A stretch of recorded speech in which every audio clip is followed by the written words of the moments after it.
안녕하세요. 사연동행입니다.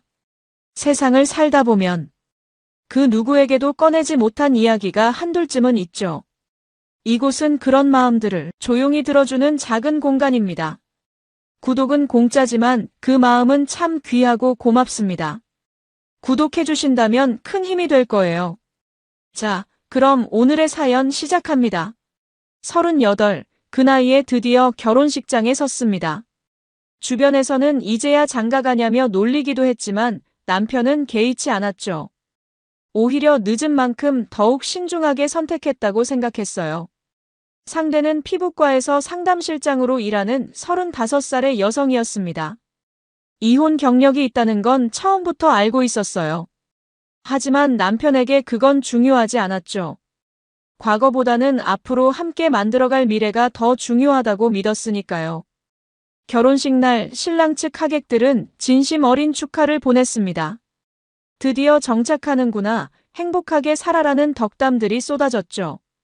대학 동기부터 사업 파트너까지 남편의 인생을 함께 해온 사람들이 모두 모여 축하해줬어요.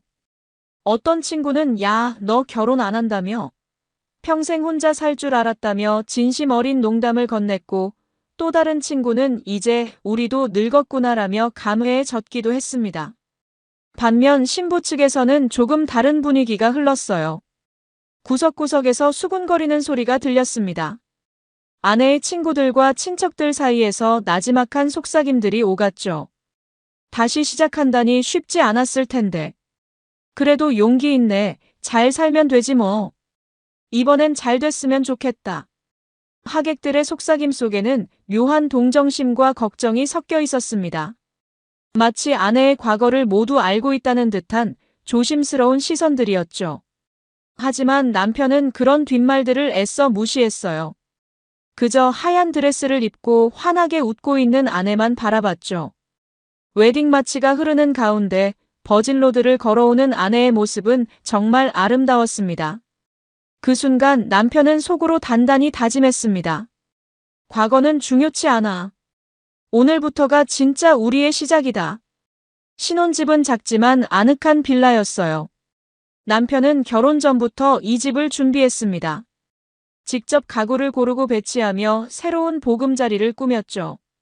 아내와 함께 벽지 색깔을 고르고 커튼을 달고 작은 정원에는 장미와 허브를 심었습니다. 흙을 만지며 땀 흘리는 시간들이 행복했어요. 처음으로 우리 집이라는 공간을 만들어가는 기쁨이 컸으니까요. 아내는 정원 한쪽에 작은 벤치를 놓자고 제안했고 남편은 흔쾌히 그 의견을 받아들였죠. 여기 앉아서 커피 마시면 좋을 것 같아. 그래, 주말 아침마다 여기서 브런치 먹자. 이런 소소한 대화들이 남편에게는 꿈만 같았습니다.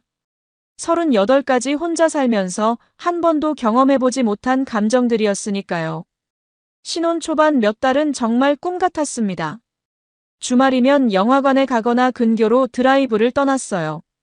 아내는 운전하는 남편의 손을 잡으며 이렇게 평온한 게 행복이구나라고 말하곤 했죠. 남편은 그 말을 들으며 가슴이 벅차올랐어요. 자신이 누군가에게 평온과 행복을 줄 수 있다는 사실이 자랑스러웠습니다. 집에서는 함께 요리를 하고 소파에 나란히 앉아 드라마를 보며 웃었습니다. 사소한 일상들이 소중하게 느껴지는 시간이었어요. 남편은 자영업으로 작은 사업체를 운영하고 있었어요. 인테리어 자재를 납품하는 일이었는데 바쁘긴 했지만 가족을 위해서라면 시간을 조절할 수 있는 일이었죠.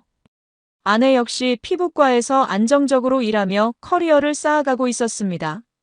상담실장이라는 직책답게 병원에서도 인정받는 위치였어요. 둘 다 경제적으로 독립적이었고 서로를 존중하는 관계였습니다. 완벽한 균형처럼 보였죠. 남편은 가끔 우리 참 잘 맞는 것 같아라고 말했고 아내는 그때마다 고개를 끄덕이며 미소 지었습니다. 저녁이면 남편은 먼저 퇴근해서 간단한 식사 준비를 했습니다. 아내가 문을 열고 들어올 때에 다녀왔어 소리만 들어도 하루의 피로가 싹 가시는 것 같았어요. 함께 식탁에 앉아 하루 일과를 나누는 시간이 남편에게는 가장 소중한 순간이었습니다. 때로는 와인 한 잔을 곁들이기도 하고 때로는 배달 음식을 시켜 먹으며 편안한 시간을 보냈죠. 오늘 병원에서 이런 일이 있었어. 아, 그래. 재밌네. 나도 오늘 거래처에서. 이렇게 자연스럽게 대화가 오가는 저녁 시간이 남편은 정말 좋았어요. 38이 되어서야 맛본 가정의 온기였죠. 늦게 시작한 만큼 더 소중히 여기고 싶었습니다. 혼자 살 때는 퇴근 후 텅 빈 집에 들어가는 게 외롭고 쓸쓸했는데 이제는 불이 켜진 집에 누군가 기다리고 있다는 사실만으로도 힘이 났어요. 주변 친구들은 신혼이라 그렇지 조금 지나면 달라진다고 농담처럼 말했지만 남편은 그런 말을 믿고 싶지 않았어요. 아내를 바라볼 때마다 이 사람과는 다를 거야라는 확신이 들었으니까요. 이혼 경력이 있다는 게 오히려 관계의 소중함을 더 잘 아는 사람이라고 생각했죠. 실패를 겪어본 사람이 더 신중하고 더 노력한다고 믿었습니다. 그렇게 결혼 생활의 첫 계절이 지나갔습니다. 봄에 시작한 결혼 생활은 여름을 지나 가을로 접어들고 있었어요. 정원의 장미는 활짝 피었다가 지고 허브는 싱싱하게 자라 요리에 사용했죠. 모든 게 계획대로 흘러가는 것처럼 보였습니다. 남편은 매일 아침 출근하면서 아내에게 다녀올게라고 인사했고 아내는 현관까지 나와 손을 흔들어 줬어요. 그 모습이 너무 평범하면서도 특별하게 느껴졌습니다. 남편은 가끔 아내의 손을 잡으며 생각했어요. 참 잘 만났다. 이 사람을 만나기 위해 38까지 기다린 건지도 모르겠어. 그 믿음은 너무도 확고했습니다. 앞으로 펼쳐질 시간들이 기대됐고 함께 늙어가는 모습을 상상하며 미소 짓곤 했죠. 10년, 20년 후에도 이렇게 손잡고 산책하는 모습을 그려보기도 했어요. 하지만 세상 일은 언제나 예측 불가능한 법입니다. 그 행복한 일상 속에 서서히 아주 천천히 균열이 생기기 시작했어요. 처음에는 너무 미세해서 눈치채지 못할 정도였죠. 마치 유리잔에 생긴 실금처럼 언제 깨질지 모르는 위태로움이 조금씩 커져가고 있었습니다. 남편은 그 신호들을 아직 알아채지 못했어요. 아니, 알아채고 싶지 않았는지도 모릅니다. 행복에 취해 있던 그에게 의심이란 너무 먼 이야기였으니까요. 결혼한 지 석 달쯤 지났을 때부터였습니다. 아내의 패턴에 미묘한 변화가 생기기 시작했어요. 처음에는 정말 사소한 것들이었죠. 오늘 야근이야. 저녁 먹고 들어갈게. 친정 엄마가 좀 안 좋으시대. 다녀올게. 병원에서 세미나가 있어서 늦을 것 같아. 남편은 처음엔 당연하게 받아들였습니다. 직장인이라면 야근도 할 수 있고 친정 부모님께 다녀올 수도 있는 거니까요. 아내의 직업 특성상 세미나나 교육도 자주 있을 거라고 생각했어요. 오히려 조심해서 다녀와라며 따뜻하게 배웅해줬죠. 하지만 그런 날들이 점점 잦아졌습니다. 일주일에 한두 번이던 것이 어느새 사나흘로 늘어났어요. 남편은 혼자 저녁을 먹는 날이 많아졌습니다. 처음에는 배달 음식을 시켜 먹거나 간단히 라면을 끓여 먹었죠. 그러다 점점 식욕이 떨어지기 시작했어요. 텅 빈 식탁 앞에 혼자 앉아 있으면 신혼 초의 그 따뜻했던 저녁 시간들이 아련하게 떠올랐습니다. 오늘 병원에서 이런 일이 있었어. 함께 나누던 그 소소한 대화들이 그리웠어요. 이제는 아내가 집에 없는 날이면 텔레비전 소리만 덩그러니 거실에 울려 퍼졌습니다. 남편은 혼자 소파에 앉아 뉴스를 보다가도 문득 고개를 돌려 현관 쪽을 바라보곤 했죠. 혹시 아내가 문을 열고 들어오는 건 아닐까 하는 기대감에서요. 주말도 달라졌습니다. 전에는 함께 영화를 보거나 드라이브를 즐기던 시간들이었는데 이제 아내는 주말에도 용무가 생겼다며 나가는 일이 잦아졌어요. 언니 만나기로 했어. 오래 걸리진 않을 거야. 친구 결혼식 있어서 다녀올게. 피부과 동료들이랑 모임이 있대. 미안해. 남편은 매번 그래, 다녀와. 조심해라고 말했지만 마음 한구석이 서서히 무너지고 있었어요. 신혼 때의 그 설렘과 행복이 조금씩 빠져나가는 기분이었죠. 혼자 남은 주말 오후, 남편은 정원의 벤치에 앉아 커피를 마셨습니다. 아내와 함께 앉아 브런치를 먹겠다고 약속했던 바로 그 벤치예요. 하지만 이제 그 자리에는 남편 혼자뿐이었습니다. 불안감이 서서히 자리를 잡기 시작했어요. 남편은 스스로에게 말했죠. 아직 신혼인데 적응 기간이 필요한 거겠지. 아내도 자기 생활이 있는 거니까. 하지만 그런 합리화로도 채워지지 않는 공허함이 있었습니다. 밤늦게 들어온 아내에게 물어보고 싶었어요. 어디 갔다 왔어? 뭐 하고 있었어? 하지만 차마 그런 말을 꺼낼 수가 없었습니다. 의심하는 것처럼 보일까봐, 아내를 믿지 못하는 사람처럼 보일까봐 두려웠어요. 38배 처음 만든 가정이 흔들릴까봐 무서웠죠. 그래서 남편은 아무 말도 하지 않았습니다. 그저 웃으며 오늘 힘들었지? 라고 물으며 아내를 맞이했어요. 아내는 피곤한 표정으로 고개를 끄덕였습니다. 응, 좀 힘들었어. 먼저 씻고 올게. 그리고는 욕실로 들어가곤 했죠. 샤워하는 소리가 들리는 동안 남편은 거실 소파에 앉아 멍하니 천장을 바라봤어요. 뭔가 잘못되어 가고 있다는 느낌이 들었지만 정확히 뭐라고 짚어낼 수가 없었습니다. 핸드폰을 자주 확인하는 아내의 모습도 신경 쓰였어요. 전에는 그렇지 않았는데 요즘 들어 아내는 핸드폰이 울리면 재빨리 확인하고는 조용한 곳으로 가서 통화를 했습니다. 남편이 누구야? 라고 물으면 병원 일이라거나 친구라고만 대답했죠. 더 이상 묻기가 조심스러웠어요. 어느 날 밤 남편은 잠들지 못하고 침대에 누워 있었습니다. 옆에서 자고 있는 아내를 바라보며 생각에 잠겼죠. 불과 몇 달 전만 해도 이 사람과 함께라면 뭐든 할 수 있을 것 같았는데 지금은 왠지 모를 거리감이 느껴졌어요. 손을 뻗으면 닿을 수 있는 거리인데도 마치 먼 곳에 있는 것 같은 느낌이었습니다. 내가 예민한 건가? 아니면 정말 뭔가 문제가 있는 건가? 남편은 스스로에게 되물었지만 답을 찾을 수 없었어요. 그저 이 불안한 기분이 기우이기를, 시간이 지나면 다시 예전처럼 돌아갈 수 있기를 바랄 뿐이었습니다. 하지만 마음속 깊은 곳에서는 알고 있었죠. 뭔가 크게 잘못되고 있다는 걸요. 아내가 집을 비우는 시간들이 길어질수록 남편의 불안감도 커져갔습니다. 저녁마다 혼자 식사를 하면서 주말마다 혼자 시간을 보내면서 남편은 조금씩 지쳐갔어요. 하지만 여전히 아내를 의심하고 싶지 않았습니다. 사랑하는 사람을 믿고 싶었고 이 결혼 생활을 지키고 싶었으니까요. 그러던 어느 날이었습니다. 남편에게 예상치 못한 사건이 찾아왔어요.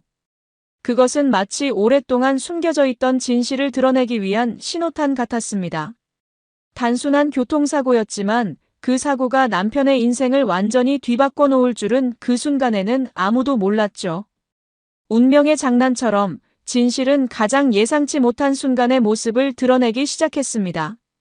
그날은 평범한 화요일 오후였습니다. 남편은 거래처에서 돌아오는 길이었어요. 신호대기 중이었는데 뒤에서 갑자기 쾅 하는 소리와 함께 충격이 느껴졌죠. 백미러를 보니 뒷차가 들이받은 거였습니다. 다행히 큰 사고는 아니었어요. 범퍼가 찌그러지고 뒷유리에 금이 간 정도였죠. 상대방 운전자와 보험 처리를 하고 남편은 차를 단골 정비소로 가져갔습니다. 10년 넘게 거래해온 정비소였어요. 사장님은 차를 둘러보더니 이틀 정도 걸릴 것 같네요 라고 말했습니다. 그래요, 천천히 해주세요. 급한 건 아니니까. 남편은 대수롭지 않게 대답했어요. 그저 빨리 수리하고 일상으로 돌아가고 싶을 뿐이었죠. 이틀 뒤 남편은 수리가 완료됐다는 연락을 받고 정비소를 찾았습니다. 사장님은 차 열쇠를 건네주며 말했어요. 손님, 그런데 블랙박스 영상 한번 확인해 보세요. 사고 당시 영상이랑 최근 기록들 백업해뒀는데 혹시 모르니까. 아, 네. 고맙습니다. 남편은 별 생각 없이 고개를 끄덕였습니다. 사장님은 태블릿을 꺼내 블랙박스 영상을 재생했어요. 사고 순간의 영상이 화면에 나타났죠. 뒷차가 급정거하지 못하고 들이받는 장면이 선명하게 담겨 있었습니다. 보시다시피 과실은 완전히 상대편이에요. 이 영상 있으면 보험 처리 확실히 됩니다. 네, 알겠습니다. 사장님이 영상을 정리하려는데 화면이 넘어가며 다른 날짜의 기록들이 스쳐 지나갔어요. 그 순간 남편의 눈이 화면 한 구석에 멈췄습니다. 익숙한 장면이 보였거든요. 잠깐만요. 거기 좀 다시 보여주실 수 있어요? 네. 아, 여기요? 사장님이 화면을 되돌렸습니다. 사흘 전 날짜의 영상이었어요. 화면 속에는 신축 아파트 단지의 주차장이 보였습니다. 그리고 그 주차장에 차를 세우고 내리는 여자의 모습이 선명하게 담겨 있었죠. 아내였습니다. 남편의 심장이 쿵 하고 내려앉았어요. 영상 속 아내는 차에서 내려 주변을 두리번거리더니 마치 익숙한 길을 걷듯 자연스럽게 아파트 건물 안으로 사라졌습니다. 그 모습에는 어색함이나 낯설미 전혀 없었어요. 마치 자기 집에 들어가듯 편안한 걸음걸이였죠. 손님, 괜찮으세요? 안색이 안 좋으신데. 사장님의 목소리가 들렸지만 남편의 귀에는 잘 들리지 않았습니다. 온몸이 얼어붙는 느낌이었어요. 머릿속이 하얘지면서 동시에 수많은 생각들이 폭풍처럼 몰려왔습니다. 저기가 어딘지 아세요? 남편은 떨리는 목소리로 물었습니다. 아, 여긴 신도시 쪽 새로 지은 아파트 단지예요. 작년에 입주 시작한 곳인데 제 친척도 거기 살아서 알아요. 정비사의 말이 남편의 가슴을 더욱 옥죄었습니다. 새로 지은 아파트라고요? 아내가 왜 거기에? 남편은 그 아파트 단지에 아내의 친구나 친척이 산다는 얘기를 들어본 적이 없었어요. 아니, 그곳 근처에 아내와 연관된 사람이 있다는 말 자체를 들은 적이 없었죠. 혹시 이 영상 좀 제 핸드폰으로 보내주실 수 있을까요? 네, 물론이죠. 영상을 전송받은 남편은 멍한 상태로 차에 올라탔습니다. 시동을 걸었지만 한동안 출발하지 못했어요. 핸들을 잡은 손이 부들부들 떨렸습니다. 영상을 다시 한번 재생해봤어요. 아내가 차에서 내려 건물 안으로 들어가는 그 장면을 남편은 몇 번이고 반복해서 봤습니다. 설마 그럴 리가. 하지만 직감이 말하고 있었어요. 뭔가 심각하게 잘못됐다고. 그동안 느꼈던 불안감들이 모두 이것 때문이었다고. 남편은 핸드폰을 꺼내 아내에게 전화를 걸었습니다. 신호가 몇 번 울리더니 아내가 받았어요. 응, 왜? 지금 어디야? 병원이지. 왜 그래? 무슨 일 있어? 아내의 목소리는 평소와 다름없었습니다. 너무나 자연스럽고 태연했죠. 그 태연함이 오히려 남편을 더욱 불안하게 만들었어요. 아니, 그냥 오늘 저녁 집에서 먹을 수 있어? 글쎄, 오늘도 좀 늦을 것 같은데. 세미나 끝나고 회식도 있대. 또 거짓말이었습니다. 남편은 그걸 알 수 있었어요. 아내의 목소리에서 그 너무나 자연스러운 거짓말에서 배신감이 밀려왔죠. 그래, 알았어. 조심해서 다녀와. 전화를 끊은 남편은 한참을 그대로 앉아 있었습니다. 정비소 주차장에서 차 안에서 혼자 앉아 생각에 잠겼어요. 이제 어떻게 해야 할까? 직접 물어봐야 할까? 아니면 더 확인해봐야 할까? 그때 문득 생각이 났습니다. 카드 사용 내역이요. 부부가 된 이후 공동 계좌를 만들었고 아내도 그 계좌에 연결된 카드를 쓰고 있었어요. 남편은 서둘러 핸드폰으로 은행 앱에 접속했습니다. 카드 사용 내역을 확인하기 시작했죠. 손가락을 움직여 최근 거래 내역들을 살펴봤어요. 그리고 그곳에서 남편은 또 다른 충격적인 사실을 발견했습니다. 블랙박스에 찍힌 그 아파트 근처, 바로 그 상권에서 카드가 사용된 기록들이 즐비했던 거예요. 마트, 카페, 편의점, 음식점. 그것도 한두 번이 아니었습니다. 지난 2달간 거의 매주, 어떤 주에는 일주일에 서너 번씩 그 지역에서 카드가 결제되고 있었어요. 마치 그곳에서 생활하고 있는 사람처럼요. 남편의 손이 다시 떨리기 시작했습니다. 이제는 의심이 아니었어요. 확신이었죠. 아내는 그곳에 또 다른 집을 갖고 있었습니다. 그리고 그곳에서 누군가와 함께 생활하고 있었던 거예요. 남편과의 신혼집이 아닌 다른 곳에서요. 두 집 살림.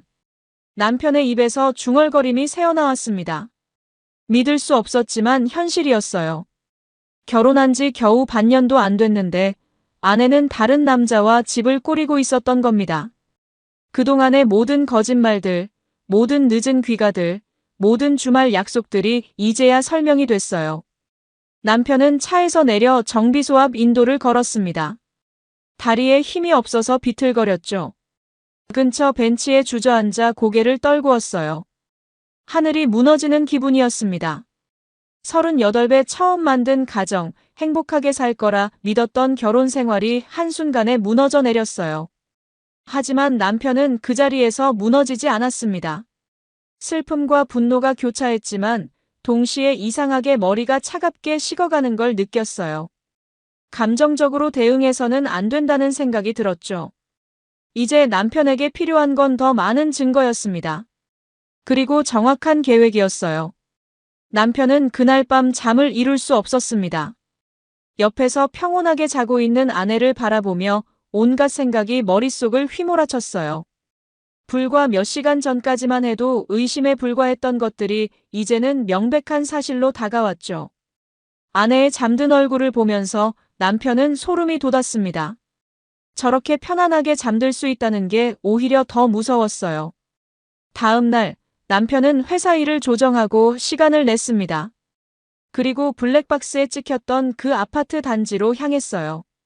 내비게이션에 주소를 입력하고 차를 몰았죠. 차 안에서 남편의 심장은 미친 듯이 뛰고 있었습니다. 진실을 마주할 준비가 되어 있는지 스스로도 확신할 수 없었어요. 아파트 단지에 도착했습니다. 깔끔하게 조성된 신축 아파트였어요. 주차장에 차를 세우고 남편은 한참을 그 자리에 앉아 있었습니다. 망설여졌죠. 차라리 모르는 게 나을까?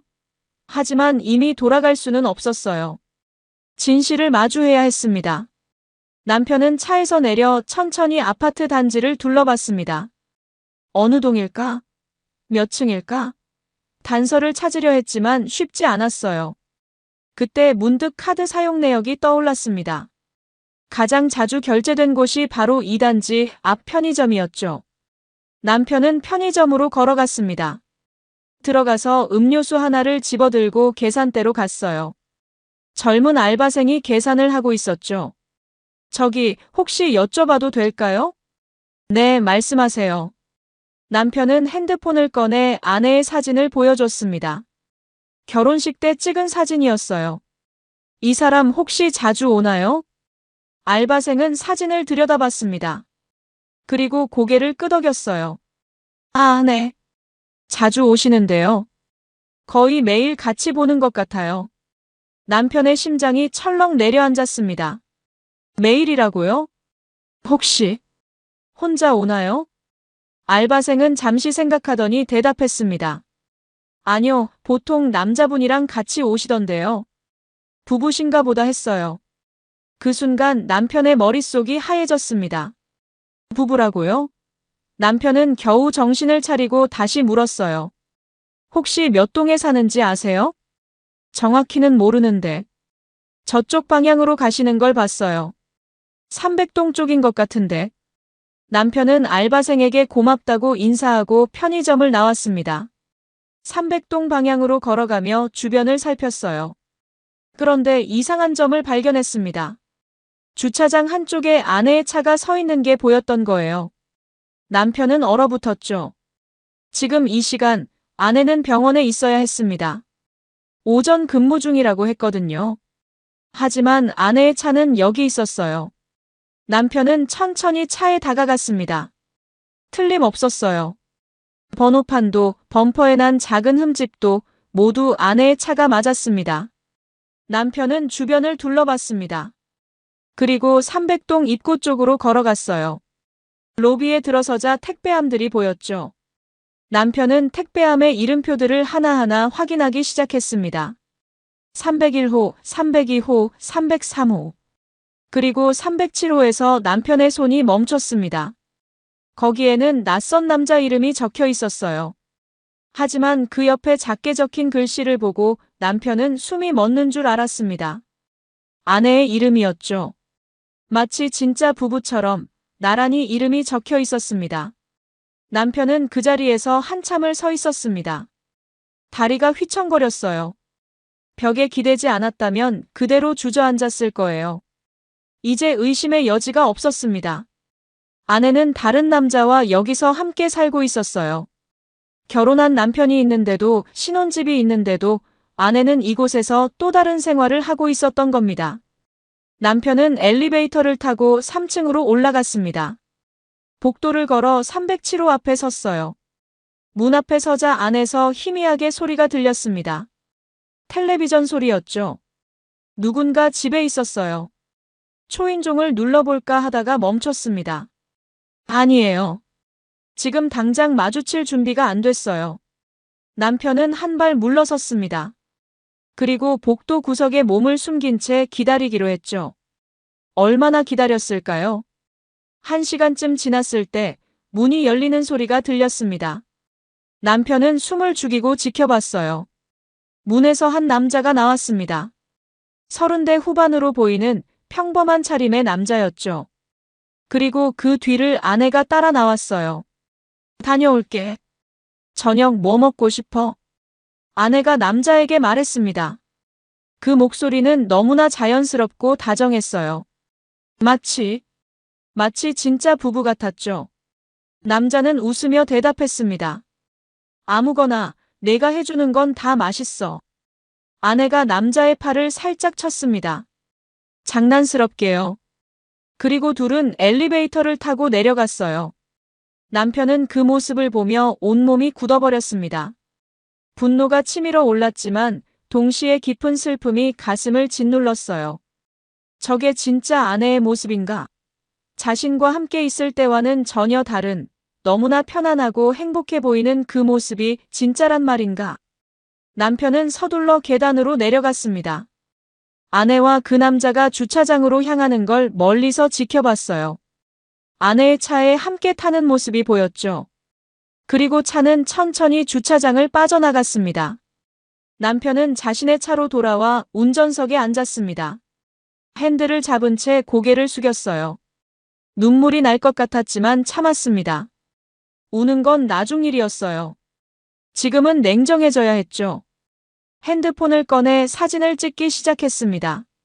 아파트 동번호, 호수가 적힌 택배함, 주차장에 서 있던 아내의 차, 모든 걸 증거로 남겼어요. 그리고 근처 카페로 가서 노트북을 포렸습니다. 카드 사용 내역을 다시 한번 꼼꼼히 정리했죠. 날짜별로, 장소별로, 금액별로 모두 엑셀 파일로 만들었습니다. 증거는 충분했어요. 블랙박스 영상, 카드 내역, 아파트 정보, 오늘 직접 목격한 것까지. 이제 남편에게 필요한 건 다음 단계였습니다. 법적 대응이었죠. 그날 저녁 아내는 평소처럼 늦게 들어왔습니다. 다녀왔어. 응, 힘들었어. 남편은 평소처럼 대답했습니다. 아무것도 모르는 척했어요. 아내는 피곤한 표정으로 소파에 앉았죠. 오늘 진짜 바빴어. 환자들이 너무 많아서. 거짓말이었습니다. 남편은 알고 있었어요. 아내가 오늘 어디서 누구와 함께 있었는지, 무엇을 했는지 모두 알고 있었죠. 하지만 내색하지 않았습니다. 아직은 때가 아니었으니까요. 다음 날, 남편은 일찍 일어나 조용히 집을 나섰습니다. 아내는 아직 잠들어 있었어요. 평온한 얼굴로 꿈나라에 빠져있는 아내를 보며 남편은 씁쓸하게 웃었죠. 저렇게 태어날 수 있다니 정말 대단한 사람이었습니다. 남편이 향한 곳은 법률사무소였어요. 인터넷으로 검색해서 이혼 전문 변호사를 찾아냈죠. 상담 예약을 하고 아침 일찍 사무실을 찾았습니다. 변호사는 50대 중반의 여성이었어요. 차분하면서도 날카로운 눈빛을 가진 사람이었죠. 어떤 일로 오셨나요? 이혼 상담을 받고 싶습니다. 그리고 상간자 소송도요. 남편의 목소리는 단호했습니다. 변호사는 고개를 끄덕이며 펜을 들었어요. 자세한 상황을 말씀해 주시겠어요? 남편은 준비해온 자료들을 꺼냈습니다. 블랙박스 영상이 담긴 USB, 카드 사용 내역을 정리한 엑셀 파일, 아파트에서 찍은 사진들, 모든 걸 변호사 앞에 펼쳐놓았어요. 그리고 지난 며칠간 있었던 일들을 차근차근 설명했습니다. 변호사는 자료들을 꼼꼼히 살펴봤어요. 영상을 보고 내역을 확인하고 사진들을 검토했죠. 그러더니 고개를 들어 남편을 바라봤습니다. 증거가 아주 확실하네요. 배우자의 불륜이 명백합니다. 게다가 이건 단순한 외도가 아니라 사실상 중혼에 가까운 상태예요. 중혼이요? 네. 법적으로 혼인 관계에 있으면서 다른 사람과 부부처럼 동거하는 경우를 말합니다. 이건 이혼 사유로도 충분하고 위자료 청구에서도 매우 유리한 증거가 됩니다. 변호사의 말에 남편은 고개를 끄덕였습니다. 그동안 느꼈던 배신감이 법적으로도 인정받는다는 사실이 묘하게 위안이 됐어요. 상간자 소송도 가능한가요? 물론입니다. 상대 남성의 신원을 확인하고 나면 바로 진행할 수 있어요. 다만 한 가지 더 필요한 게 있습니다. 뭔가요? 결정적인 증거요. 지금 가지고 계신 것만으로도 충분하지만 둘이 함께 있는 모습이나 애정 관계를 입증할 수 있는 추가 증거가 있으면 더 좋습니다. 남편은 생각에 잠겼습니다. 어떻게 하면 더 확실한 증거를 확보할 수 있을까? 변호사가 조언을 덧붙였어요. 흥신소를 이용하는 방법도 있습니다. 전문가들이 미행하고 촬영해서 결정적인 장면들을 포착할 수 있죠. 그건 좀 그런 것 같고요. 남편은 고개를 저었습니다. 흥신소까지 동원하는 건 너무 과한 것 같았어요. 이미 충분한 증거가 있었고 직접 목격하기도 했으니까요. 알겠습니다. 그럼 현재 증거들로 일단 소송을 준비하겠습니다. 합의 이혼을 시도해 볼 수도 있지만 상대방이 거부하면 재판 이혼으로 갈 수밖에 없어요. 재판으로 가도 상관없습니다. 정당하게 처리하고 싶어요. 남편의 눈빛은 확고했습니다. 변호사는 만족스럽다는 듯 고개를 끄덕였죠. 좋습니다. 그럼 소장 작성부터 시작하겠습니다. 일주일 정도 시간을 주세요. 법률사무소를 나온 남편은 차에 앉아 한숨을 내쉬었습니다. 이제 법적 절차는 시작됐어요. 하지만 남편의 마음속에는 아직 채워지지 않는 무언가가 있었습니다. 단순히 이혼하고 끝내기에는 너무 억울했어요. 아내에게 똑같은 고통을 돌려주고 싶었죠. 그날 밤 남편은 오랜 친구에게 전화를 걸었습니다. 대학 동기였던 이 친구는 지금 작은 IT 회사를 운영하고 있었어요. 야, 갑자기 무슨 일이야? 부탁 하나만 들어줄래? 뭔데? 남편은 잠시 망설이다가 입을 열었습니다. 여자 한 명 소개해 줄 수 있어? 며칠만 내 집에 와서 있어줄 수 있는 사람. 뭐? 무슨 소리야? 친구는 당황한 목소리로 물었어요. 남편은 상황을 간략하게 설명했습니다. 아내의 배신, 두 집 살림, 그리고 자신이 계획하고 있는 복수까지요. 미쳤냐? 그런 식으로 복수하면 너만 손해야. 알아. 하지만 한 번은 똑같이 당해봐야 정신을 차리지 않겠어? 친구는 한동안 말이 없었습니다. 그러다 한숨을 쉬며 말했어요. 알았어. 조건이 있어. 그 여자한테는 사실대로 말하고 단순히 연기만 해달라고 부탁해야 해. 그리고 너도 선 넘지 마. 당연하지.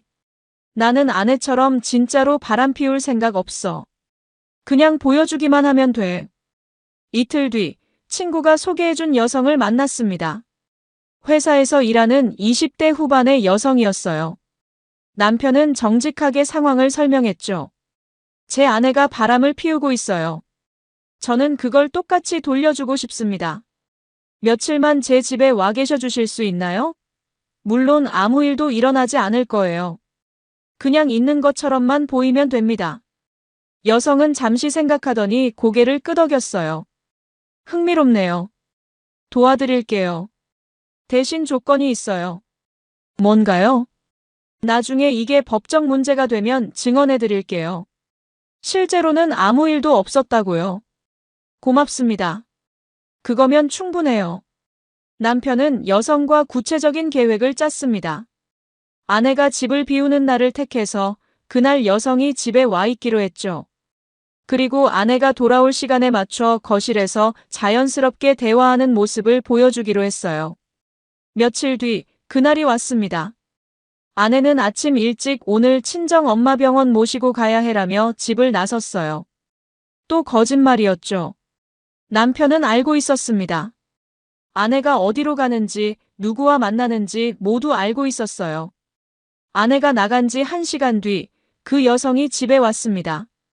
남편은 커피를 내왔고, 둘은 거실 소파에 앉아 이야기를 나눴어요.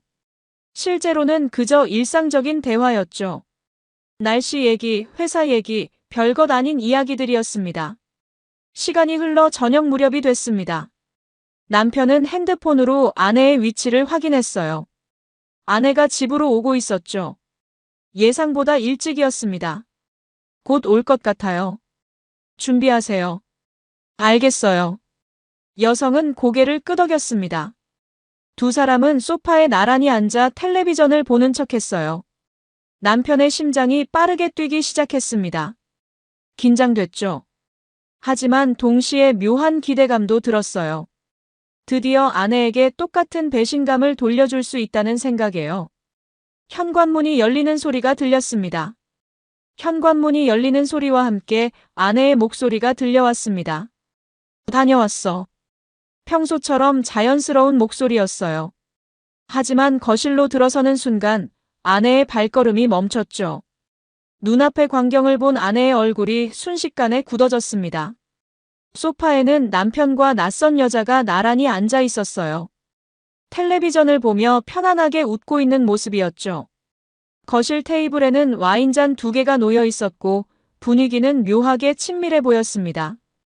당신, 지금 뭐 하는 거야? 아내의 목소리가 떨렸습니다. 충격과 분노가 뒤섞인 목소리였죠. 남편은 천천히 고개를 돌려 아내를 바라봤어요. 그 눈빛은 차갑고 냉정했습니다. 보면 몰라. 손님 왔어. 손님? 이게 무슨... 아내는 말을 잇지 못했습니다. 여성은 어색하게 미소 지으며 일어나 인사를 건넸어요. 안녕하세요. 그 순간 아내의 얼굴이 새빨개졌습니다.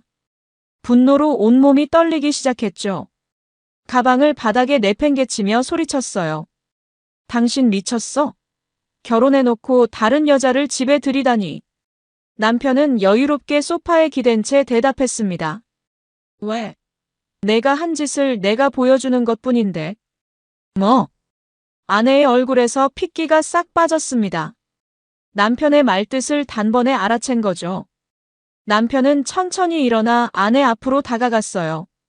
신도시 신축 아파트 300동 307호. 내가 다른 남자랑 살고 있는 집 말이야. 아내는 입을 떡 벌린 채 얼어붙었습니다. 말문이 막힌 거예요. 남편은 핸드폰을 꺼내 블랙박스 영상을 재생했죠. 아내가 그 아파트 주차장에 차를 세우고 건물로 들어가는 장면이 화면에 나타났습니다. 이것도 봐. 카드 사용 내역이야. 지난 2달간 그 동네에서 얼마나 카드를 긁었는지 다 나와 있어. 남편이 화면을 넘기자 엑셀로 정리된 내역들이 쭉 펼쳐졌어요. 날짜별로, 장소별로, 금액별로 모두 정리돼 있었죠. 아내는 그 화면을 보며 온몸이 식어가는 걸 느꼈습니다. 그리고 이건 내가 그 남자랑 집 앞에서 나오는 거, 내가 직접 찍은 사진이야. 다녀올게. 저녁 뭐 먹고 싶어? 참 다정하더라. 진짜 부부 같던데? 남편의 목소리에는 조롱이 섞여 있었습니다. 아내는 뒷걸음질 치며 벽에 등을 기댔어요. 다리에 힘이 풀려 주저앉을 것 같았죠. 그게 아니라. 아니긴 뭐가 아냐? 택배함에 너희 둘 이름이 나란히 붙어 있던데. 이건 단순한 바람이 아니야. 2집 살림이지. 아니, 정확히는 중혼이라고 하더라. 변호사한테 들었어. 변호사? 아내의 목소리가 더욱 작아졌습니다. 남편은 비웃듯 웃었어요. 당연하지. 이혼 소송 준비하고 있어. 상간자 소송도 같이 말이야. 그 남자도 가만 안 둘 거야. 아내는 그제야 상황의 심각성을 깨달았습니다. 얼굴이 새하얘졌어요. 남편 앞에 무릎을 꿇으며 울기 시작했죠. 미안해, 미안해. 나도 모르게 그렇게 됐어. 제발 한 번만 용서해줘. 하지만 남편의 표정은 조금도 흔들리지 않았습니다. 차갑게 아내를 내려다보며 말했어요. 용서. 내가 나한테 그럴 자격이 있다고 생각해?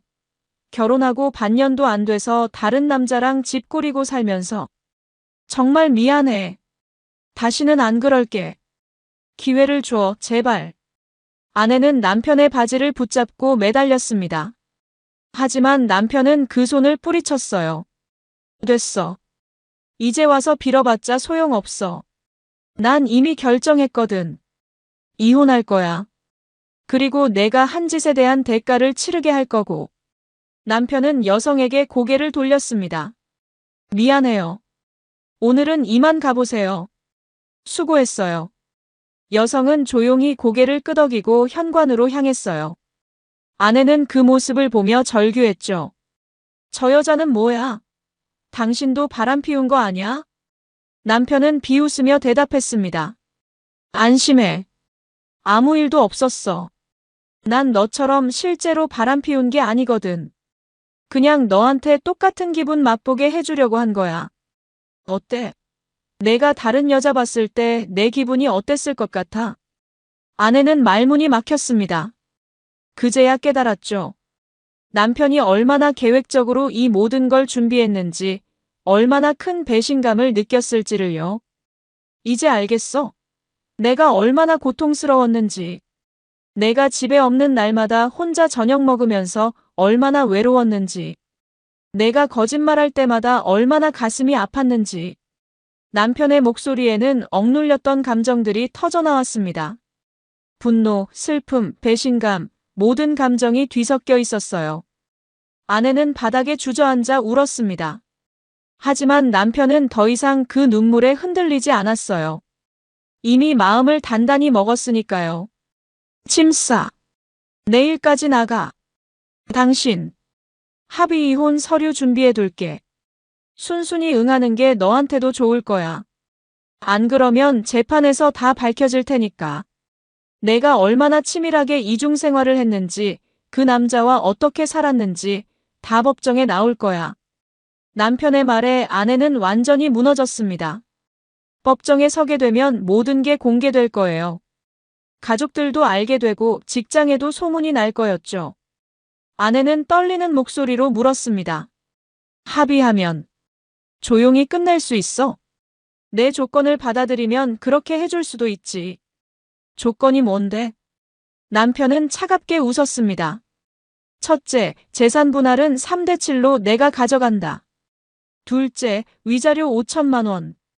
셋째, 상간자한테도 위자료 청구할 거니까 거기 협조해. 넷째, 이혼 사유는 내 불륜으로 명확히 해. 그건 너무. 내가 한 짓에 비하면 아무것도 아니야. 싫으면 재판 가자. 거기선 더 많이 내놓게 될 텐데. 아내는 대답할 수 없었습니다. 선택의 여지가 없었어요. 법정에 가면 더 큰 망신을 당할 게 뻔했죠. 결국 고개를 떨구며 작은 목소리로 대답했습니다. 알았어. 그렇게 할게. 남편은 더 이상 아내를 보지 않았습니다. 침실로 들어가 문을 닫았어요. 거실에 남겨진 아내는 바닥에 주저앉아 한참을 울었습니다. 하지만 이제 돌이킬 수 없다는 걸 알았죠. 자신이 저지른 일의 대가를 치러야 할 시간이었습니다. 다음 날 아침, 집안은 냉랭한 침묵으로 가득했습니다. 아내는 밤새 잠을 이루지 못한 듯 눈이 퉁퉁 부어 있었어요. 남편은 아침 식사도 거른 채 서재에 들어가 변호사와 통화를 했죠. 네, 합의 이혼으로 진행하려고 합니다. 조건은 제가 말씀드린 대로요. 변호사의 대답이 핸드폰 너머로 들려왔습니다. 알겠습니다. 합의서 작성해서 보내드리겠습니다. 그런데 상간자 소송은 어떻게 하시겠어요? 그것도 진행하겠습니다. 제대로 책임지게 할 겁니다. 그럼 상대방 신원부터 확인해야 합니다. 주민등록번호나 주소 등이 필요한데요. 남편은 잠시 생각했습니다. 그 정보를 어떻게 알아낼까? 아내에게 직접 물어봐야 할까요? 그때 문득 좋은 방법이 떠올랐어요. 아파트 택배함에 이름이 있었죠. 그리고 그 아파트 관리사무소에 가면 입주자 정보를 확인할 수 있을 거예요. 제가 알아보고 연락드리겠습니다. 통화를 끊은 남편은 곧장 차를 몰고 그 아파트로 향했습니다. 관리사무소에 들어서자 직원이 반갑게 맞이했어요. 어떻게 오셨어요? 저기요, 300동 307호에 사는 사람 정보 좀 확인할 수 있을까요? 직원은 의아한 표정을 지었습니다. 입주자 정보는 개인정보라 함부로 알려드릴 수 없는데요. 무슨 일이신지? 남편은 잠시 망설이다가 솔직하게 말했습니다. 제 아내가 그 집에서 다른 남자와 살고 있습니다. 법적 대응을 위해 상대방 신원이 필요해요. 직원의 표정이 미묘하게 변했어요. 난처한 상황이라는 걸 알아차린 거죠. 하지만 규정상 개인정보를 함부로 넘겨줄 수 없었습니다. 죄송합니다만 그건 법원 명령이나 경찰 조사가 있어야 가능합니다. 저희가 임의로. 알겠습니다. 남편은 더 이상 강요하지 않았어요. 대신 다른 방법을 생각했죠. 집으로 돌아와 아내에게 직접 물어보기로 했습니다.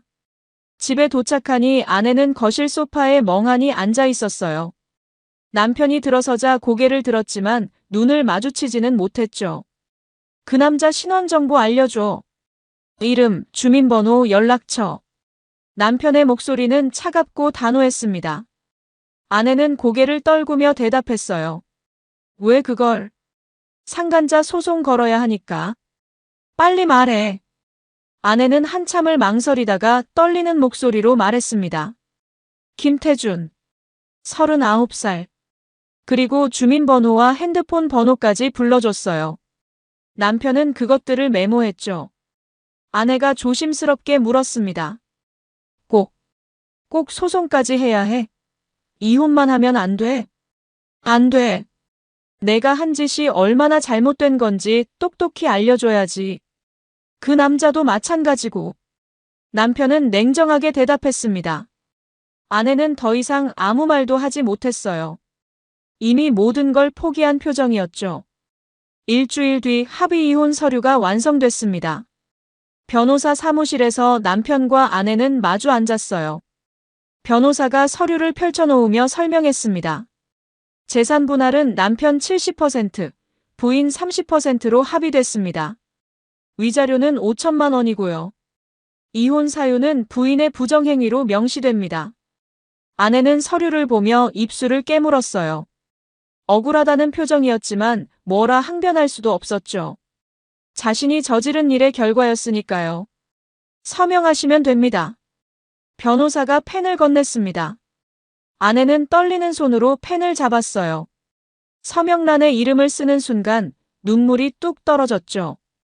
하지만 멈추지 않고 끝까지 서명을 마쳤습니다. 남편도 자신의 서명란에 이름을 썼어요. 그렇게 반년도 안 된 결혼 생활이 공식적으로 끝났습니다. 변호사가 서류를 정리하며 말했죠. 이제 가정법원에 제출하면 됩니다. 합의 이혼이니까 한 달 정도면 모든 절차가 끝날 겁니다. 상간자 소송은요? 남편이 물었습니다. 변호사는 다른 서류를 꺼냈어요. 이미 소장 작성했습니다. 내일 접수할 예정입니다. 상대방 김태준 씨에게 위자료 3천만 원을 청구합니다. 3천만 원이요? 아내가 놀라서 물었습니다. 남편은 차갑게 웃었어요. 적다고 생각해? 내 남편의 가정을 파괴한 대가치고는 싸게 먹히는 거야. 아내는 아무 말도 하지 못했습니다. 김태준에게도 법적 책임을 물을 거라는 사실에 충격을 받은 거죠. 하지만 이미 동의한 일이었어요. 합의서에 협조하기로 서명했으니까요. 사무실을 나서는 길 아내가 남편을 불러 세웠습니다. 잠깐만.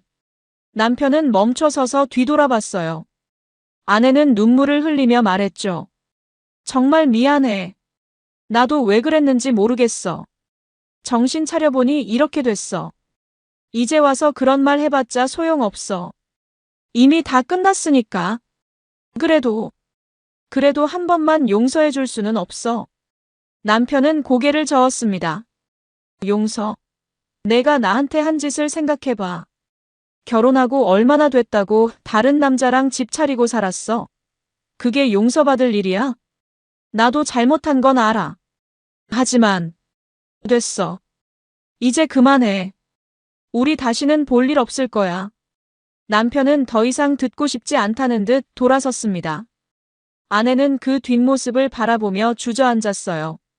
지나가는 사람들이 쳐다봤지만 아내는 신경 쓰지 않았죠. 그저 자신이 잃어버린 것들이 너무 컸다는 걸 뼈저리게 느낄 뿐이었습니다. 한 달 뒤 법원에서 이혼 판결이 확정됐습니다. 남편은 법원 앞에서 판결문을 받아들었어요. 이제 정말로 끝났다는 실감이 들었죠. 홀가분하기도 했지만 한편으로는 허전함도 느껴졌습니다. 그래도 이게 맞는 거라고 스스로를 다독였어요. 상간자 소송도 진행됐습니다. 김태주는 처음에는 잡아떼려 했지만 결국 증거들 앞에서 무릎을 꿇었어요. 블랙박스 영상, 아파트 입주 기록, 함께 찍힌 사진들, 모든 게 명백했죠. 법원은 김태준에게 위자료 3천만 원을 배상하라는 판결을 내렸습니다.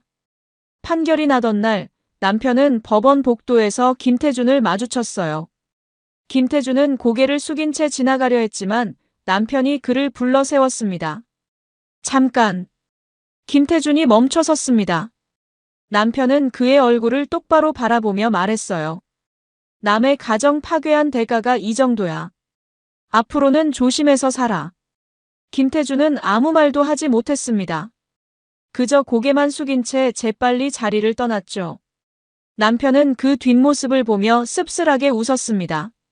복수는 했지만 마음이 후련하지만은 않았어요.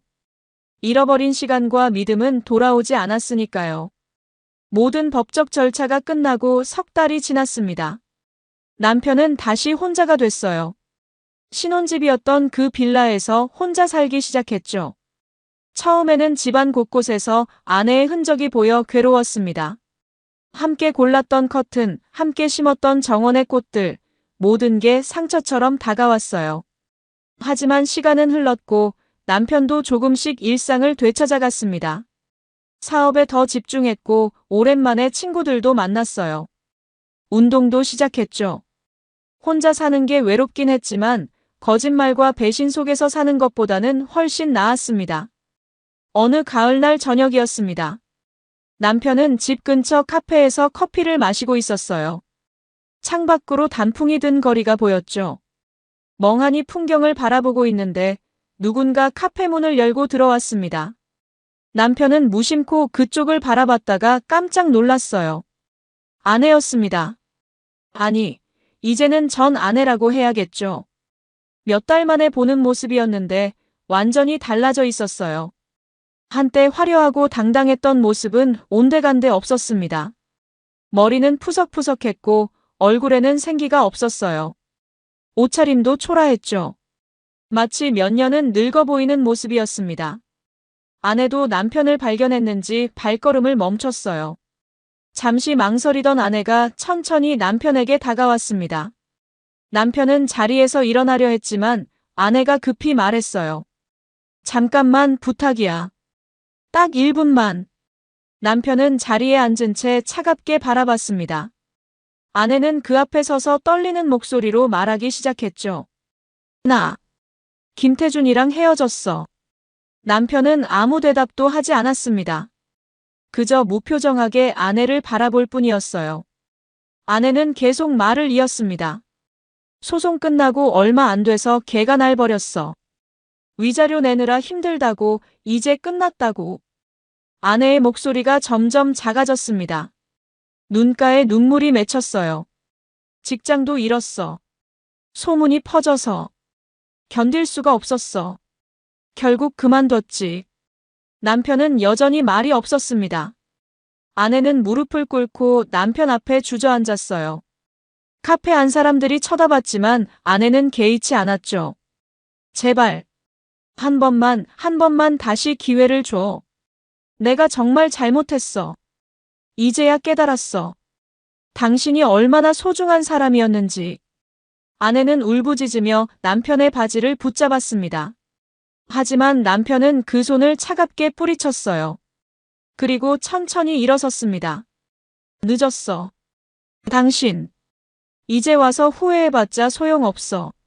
내가 선택한 거잖아. 나 대신 그 남자를 선택한 거. 남편의 목소리는 차갑고 단호했습니다. 아내는 고개를 저으며 울었어요. 아니야, 난 당신이 좋았어. 그냥 순간의 잘못이었어. 순간의 잘못? 2달 넘게 다른 남자랑 집 차리고 산 게 순간의 잘못이야? 남편의 목소리가 조금 높아졌습니다. 억눌렀던 분노가 다시 치밀어 오르는 걸 느꼈죠. 내가 그 남자한테 버림받았다고 해서 내가 동정심을 가질 것 같아? 직장 잃었다고 해서 내가 다시 받아줄 것 같아? 당신, 사람은 고쳐 쓰는 게 아니라더니.